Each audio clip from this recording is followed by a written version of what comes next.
Should Ukraine give up territory or not? That is the dilemma. After almost 4 years of war, it seems that peace negotiations are starting to have an effect, but not many good things for Ukraine. I'm telling you right now. President Trump has recently issued a 28-point peace plan which explicitly demands several concessions from Ukraine. In today's video, we'll question whether this is fair or not. Are you interested? Let's go? So, stay until the end of the video.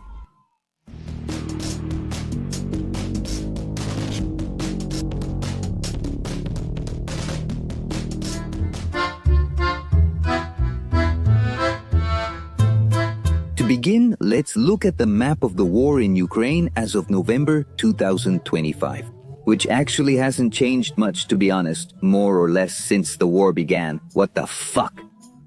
Russia has controlled all of Crimea since 2014. All of Luhansk Oblast, a large part of Donetsk, including the capital, as well as part of the Zaporizhzhia and Kherson Oblasts, but without occupying their respective capitals. Also a small part of the Kharkiv and Sumy Oblasts. It's important to highlight that since the referendum in September 2022, Kherson, Zaporizhzhia, Donetsk, and Luhansk would have been annexed by Russia, so technically they are disputed territories. Yes, I'm saying this so that the Putin lovers don't come after me right from the start.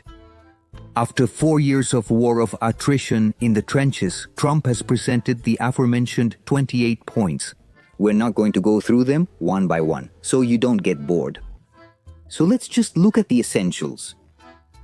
Ukraine would have to permanently cede all of Donetsk, Luhansk, and Crimea, and this would be recognized by the international community. Kherson and Zaporizhzhia would remain frozen along the contact line. So Ukraine would keep the capitals of both oblasts, but would lose complete access to the Sea of Azov. On the other hand, Kiev would have to commit to not joining NATO and to reducing its army. As for Russia, it would rejoin the global economy, be reintegrated into the G8, and all sanctions would be lifted. What would Ukraine quote-unquote gain? Well, $100 billion from Russia's frozen assets in European banks would be invested in initiatives to rebuild Ukraine, and the United States would receive 50% of the profits from this operation. And this? Why? No clue, but Uncle Sam is definitely wild. Negotiations have started with this outlook, because at first glance, it directly contradicts the Ukrainian rhetoric of fighting to the end for their sovereignty. Let me tell you right away that these 28 points raise all kinds of opinions. Is it really fair? Will it really seal the peace, or can we not trust Russia? As Jack the Ripper says, let's take it one step at a time. Realpolitik is known as diplomacy based on the actual circumstances of the moment rather than on ideological notions or ethical premises. And what are the circumstances of the moment? Well, Ukraine is losing the war since it hasn't been able to defend its territory. Its two biggest attempts to reverse the situation, the summer 2023 counteroffensive and the Kursk offensive, ended in military failures. Since then, it's Russia that has regained the initiative and continues advancing slowly but surely. As for the ideological notions, it's clear that the rhetoric of Zelensky's government is to continue the war for a just cause, because Russia has been the aggressor, the one who started the invasion and the one who has caused most of the destruction and civilian deaths during the war. So, we have a reality where Ukraine seems to have no more chances to turn things around on the battlefield, and an ethical premise that it must keep fighting for a just cause. Realpolitik would be to put reality first and accept defeat, accepting Trump's 28 points. Continuing the war would mean prolonging the destruction, death, and the serious humanitarian and environmental impacts that come with it. Accepting this peace, which can continue to be negotiated, could stop the suffering and begin the reconstruction of Ukraine for the benefit of a population weary after almost 4 years of war.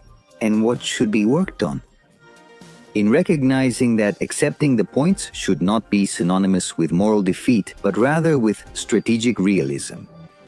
Not only because of accepting that nothing more can be done on the battlefield, but even before the war began. In 2014, the population of the disputed regions was mostly pro-Russian.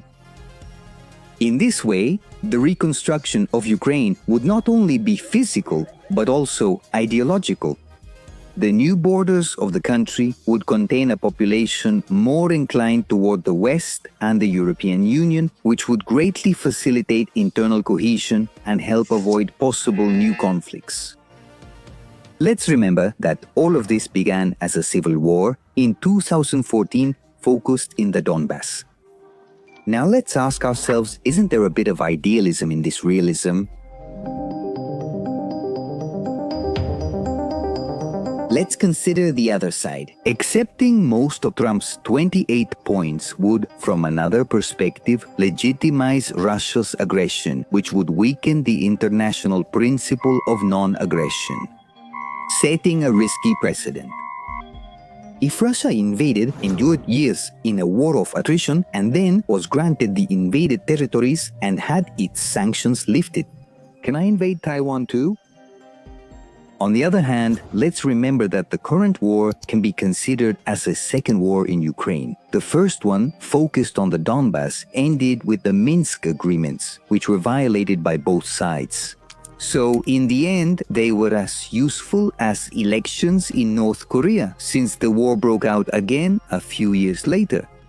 So, could the 28 points be a Minsk 2.0?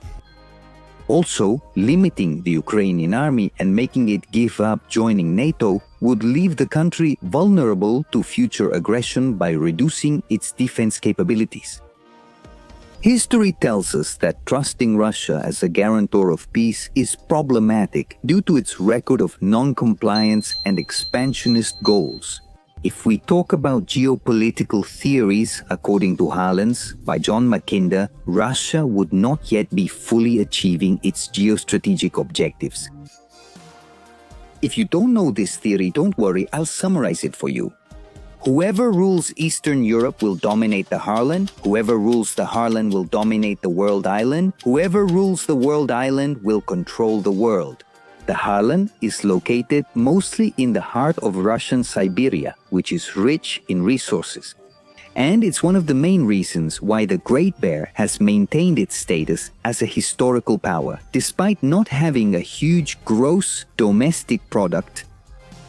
Since its main cities, such as Moscow and St. Petersburg, are located in the middle of the European plain, the heart of Russia has historically been vulnerable to invasions, and Napo and Abigail sure knew it. For that reason, Russia has been obsessed with controlling Eastern Europe, ergo Ukraine, so it will hardly settle for the current concessions. That is to say, within the realism of accepting the 28 points, there could be a certain idealism, trusting that peace will be lasting. So, after analyzing both positions, we have a somewhat discouraging result. Neither complete resignation nor resistance are final solutions. The real challenge is to find a middle ground. An agreement that respects Ukrainian sovereignty and upholds the principle of non-aggression, but also recognizes the reality on the ground and puts an end to the suffering. So if you've made it this far, I'm truly sorry, I can't give you a definitive answer. Well, if you look at this situation from an objective perspective, it's more complex than you might think. At this point, tell me, do you think Ukraine should give up territories? Is it possible to reach a middle ground that ensures long-term peace? Don't forget to leave your comment and subscribe to the channel.